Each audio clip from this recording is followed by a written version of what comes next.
33를 하고 나서 저는 생각이 바뀌었어요. 아, 나 이제 간호사 할 수 있겠다. 내가 할 수 있겠다라는 그 자신감이 좀 붙었어요. 이건 저한테 진짜 굉장히 좋은 계기가 됐던 것 같아요. 그걸 공부하게 된 건데. 호주에서 모호를 하시고 한국 가셨다가 다시 오셨잖아요. 네. 간호 공부를 하러. 네. 어쩌다가 간호가 공부하고 싶어지셨어요? 호주에서 워홀 경험이 되게 좋았어요, 전. 30세에 워홀 정말 막차를 탔기 때문에 그걸 타면서도 세컨 비자를 따야겠다, 뭘 해야겠다 그런 생각이 없었고 6개월 하다가 그냥 지루하면 그냥 다시 한국 돌아와야지. 저는 정말 너무 가벼운 마음으로 워홀을 가서 그런 건지 모르겠지만 굉장히 저의 새로운 면을 많이 발견했고 호주에서도 좋은 경험이 많아서 비자 때문에 다시 가야 하는 상황이 왔고 이제 여기서 다시 한국을 들어갈 때는 이제 다시 한국에서 잘 살아봐야겠다 라는 마음을 가지고 갔는데 정말 한국에서 있는 게 너무 답답하고 저는 평생 사무직만 해와서 사무직이 나의 적성인 줄 알았는데 그게 아닐 수도 있겠다라는 생각을 했어요.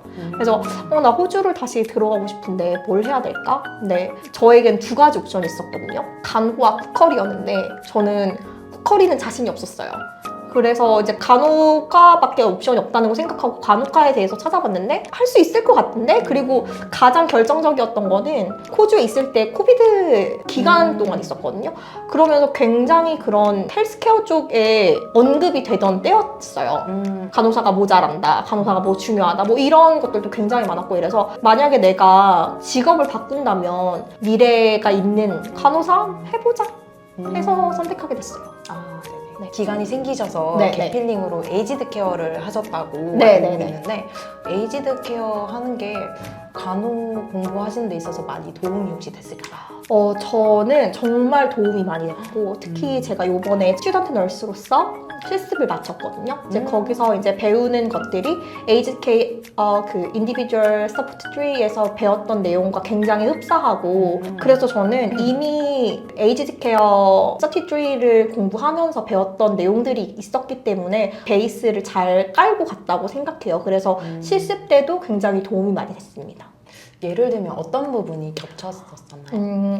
그러니까 에이지드 그 33 인디비주얼 서포트 트리를 할 때 이제 뭐 케어러로서 배우는 것들이 있어요. 뭐 낙상 위험이라든지 뭐 fall risk라든지 뭐 어떻게 환자를 뭐 데일리 루틴을 어떻게 케어하는지 뭐 이제 그건 정말 케어로서 이제 환자에게 집중을 하는 거고, 그 다음에 그 스튜던트 널스로서 퍼실리티 갔었을 때는 널스로서의 그런 것도 있지만 기본적으로 그 케어러가 하는 잡도 할 줄 알아야 되거든요. 왜냐면 병원에서 널스가 됐을 때는 케어러 잡도 같이 하기 때문에 저는 이미 33를 공부하면서 지식을 많이 배웠고 그리고 실습지에 가서 제가 실제로 해보기도 했기 때문에 한 번도 에이지드 케어를 경험해보지 않은 친구들보다는 이런 상황에선 어떻게 대처를 해야 할지 뭐 이런 부분에 대해서 굉장히 도움을 많이 받았다고 생각합니다. 네. 저는 그래서 이번 실습을 굉장히 즐겼습니다.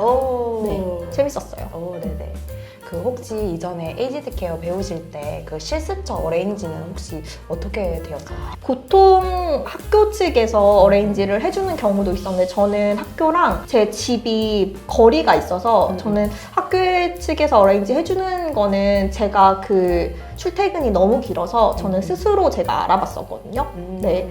근데 다행히 좋은 곳에 컨택이 돼가지고 네, 좋은 경험했던 것 같습니다.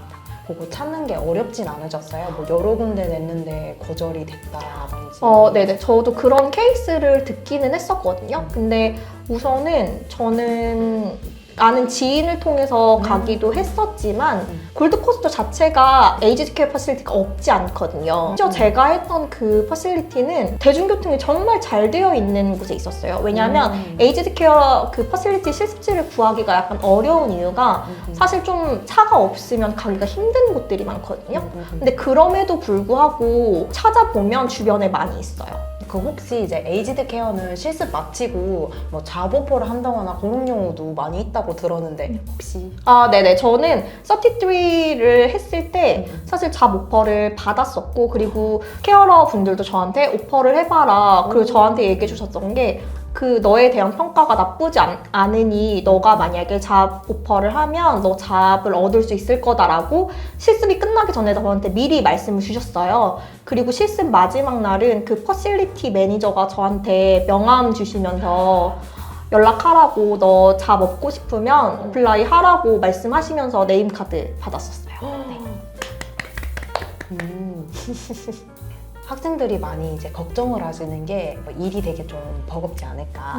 난이도가 좀 어떠셨어요? 막 어렵다든지. 확실히 말할 수 있는 건 난이도가 없진 않아요. 배우는데 시간이 많이 걸릴 수도 있을 거라고 생각해요. 근데 사실 마인드셋 차이라고 생각하거든요. 그러니까 그분들도 사람이고 정말 그냥 우리 할머니, 할아버지? 그렇게 생각하면 사실 막 그렇게 힘든 게 아니에요. 왜냐면 사실 걱정하시는 게 막 그분들의 대소변을 뭐 닦아야 되고 또 치매 걸린 할머니, 할아버지들이 폭력을 행사할 수도 있고 물론 그런 상황들이 아예 없지 않거든요.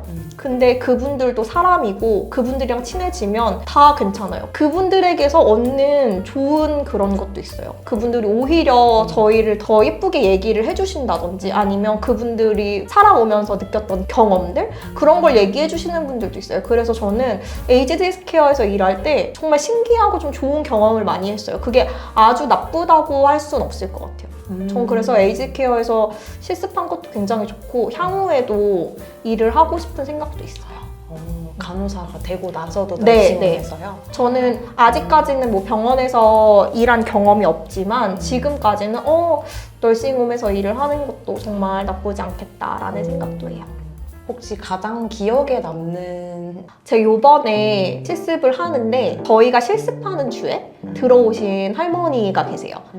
그래서 벌써 눈물 날 것 계시는데 이제 그분은 굉장히 정신이 말짱하시고 말도 잘하시고 이래서 제가 그분한테 약간 좀 마음이 가서 심심하면 이제 가서 뭐 이제 좀 얘기도 많이 해드리고 이제 그랬거든요. 근데 그러면서 이제 그분의 살아온 얘기 그런 걸 막 해주시고 저도 막 제 얘기를 하다 보니까 이제 되게 친해진 거예요. 그러니까 친해졌다기보다 약간 좀 마음이 쓰이는? 그래서 이제 마지막 날도 제가 가서 말씀을 드렸어요. 저희 이제 저 이제 실습 끝난다. 뭐 이제 이러면서 얘기를 하는데 뭐 외국에서 와서 뭐 힘들겠다 뭐 이런저런 얘기 많이 해주시고 앞으로 잘 될 거라고 또 너무 스윗하고 좋은 간호사가 될 거라고 또 그런 얘기도 해주셔가지고 사실 랭귀지 베리어 때문에 많이 걱정을 했지만 이거는 다 똑같은 것 같아요. 랭귀지 베리어가 있건 없건 정말 그분들도 사람이고 정말 최선을 다하고 그분들이 마음을 느끼면 정말 마음을 여세요.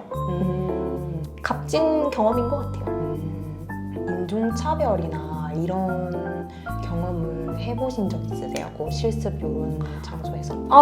있어요. 근데 있는데 중요한 건 디멘샤 있으신 분들은 그러니까 이게 잘 안 되잖아요. 그러니까 뭐 에이시안 막 그렇게 얘기하세요. 근데 뭐 그럴 수 있지 뭐. 아니 뭐 치매 있으신 분들은 뭐 어떡합니까? 그냥 뭐 그럴 수도 있죠. 그분들은 그냥 아프신 분들인데 그냥 뭐 그런 해프닝 근데 아무렇지도 않았어요. 그럼 오히려 다행이다. 저렇게 소리라도 지를 기력이 있으시니 얼마나 다행인지. 다행이더라고요, 정말. 제가 에이지드 케어에서 실습을 하고 나서 정말 느낀 게 쇼핑센터 가면 이렇게 밀리워커 밀고 막 다니시잖아요. 처음에는 이런 거 어떻게 왜 밀고 나오셨을까 힘이 드신데 근데 이제는 보면은 너무 세상에 박수를 쳐드리고 싶어요. 정말 저렇게라도 나오시는 게 정말 대단하다. 저는 정말 그렇게 인식이 바뀌었어요. 약간 세상을 대하는 네. 태도가 달라지죠. 정말 저는 지금도 웨이트리스로 일하지만 식당에 이제 휠체어를 타고 오거나 아니면 윌리워커를 막 끌고 막 오시잖아요. 세상에 더 좋은 자리를 드리고 싶고 너무 대단하시다. 저렇게 이동을 하셔서 식당에 오신다는 게 얼마나 행복한 일인지 그런 걸로 많이 인식이 바뀌었어요. 한국에서는 되게 관련이 없는 쪽으로 계속 일을 하시다가 이제 간호사로 전향을 하셨잖아요. 네네. 이 부분에서는 혹시 어려운 점이 없으셨어요? 너무 다른 그거니까. 맞아요. 그러니까 저는 여태까지 한국에서 지금 한 10년간을 사무실에서 일을 했거든요. 사실 저는 서비스직 알바를 해본 적도 없어요. 그 전에도. 근데 이제 여기 오면서 제가 구할 수 있는 잡이 호스피탈리티 쪽밖에 없기 때문에 이제 했는데 지금은 제가 사람을 또 대하는 게 나의 적성에 맞구나. 또 다른 적성을 또 찾고 저는 33를 배웠잖아요. 그러면서 내가 정말 잘할 수 있을까? 이제 이 생각을 많이 했는데 실습이 끝나고 나서 나 간호사 할 수 있겠다. 저는 진짜 그 생각이 들었어요. 전 사실 제가 디플로마 공부를 할 때도 간호사가 될 수 있을까라는 거에 항상 사실 의구심이 있었거든요. 해야만 하지만 자신은 없다. 근데 지금은 그 33를 하고 나서 저는 생각이 바뀌었어요. 아, 나 이제 간호사 할 수 있겠다.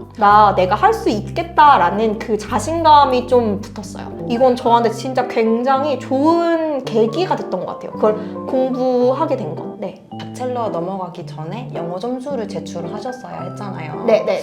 그 영어 점수를 다시 준비하는 게 이제 디플로마 공부하면서 병행하는 게 어렵진 않으셨어요? 정말 어려웠고, 이게 왜냐면 디플로마 들어가기로 하고 한 1년간은 영어 점수를 다시 뭐 볼 필요가 없다 이렇게 마음을 놓고 있다가 다시 이제 그 점수를 따야 하는 부담감, 그리고 제 주변에서도 PT 때문에 고초를 겪은 친구들을 너무 많이 봐가지고 나 정말 잘 해내야겠다 이제 생각을 했거든요. 그래서 저는 배첼러로 넘어가는 그 과정에서 PT를 다시 봤을 때 2번을 다시 봤고 운 좋게 배첼러 점수가 나왔는데, 근데 이제 그걸 하기 위해서 저는 3주 동안 일을 안 했고 3주 내내 계속 시험을 보고 또 공부를 하고 정말 그거에만 올인했어요. 왜냐면 제가 느꼈을 때 PT는 정말 단기간에 확 쳐내야지 점수가 잘 나오는 시험이라고 생각하거든요. 그래서 돈이고 뭐고 아무것도 필요 없이 그냥 거기에 3주 동안 올인했던 것 같아요. 학업이랑 일을 병행하는 건 좀 어떠셨어요? 괜찮으셨는지? 이게 근데 사실 유학생은 제가 생각했을 때 옵션이 많이 없는 것 같긴 해요.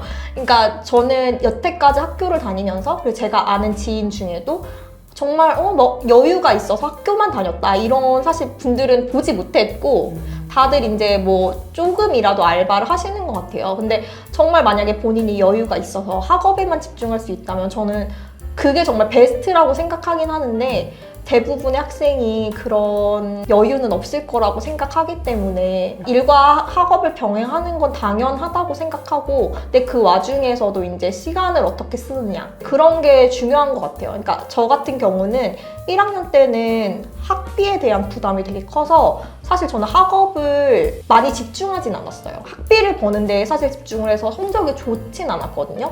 근데 이제 지금 2학년을 시작하면서 이제 생각을 바꾼 게, 지금 이게 학비를 벌기 위해서 학업을 놓는 건 정말 좋은 전략이 아니라는 걸 지금은 깨달아서 최소한으로 내가 생활할 수 있을 정도로만 벌고 최대한 학업에 지장이 안 가는 선에서 일과 학업을 병행해야 된다고 생각하고 있어요, 지금은. 네. 참된 학생이. 네, 이제 좀 바뀌었죠. 그럼 오늘 인터뷰 참여해주신 이지아님 정말 감사합니다. 인터뷰 감사합니다. 여기까지 할게요. 감사합니다.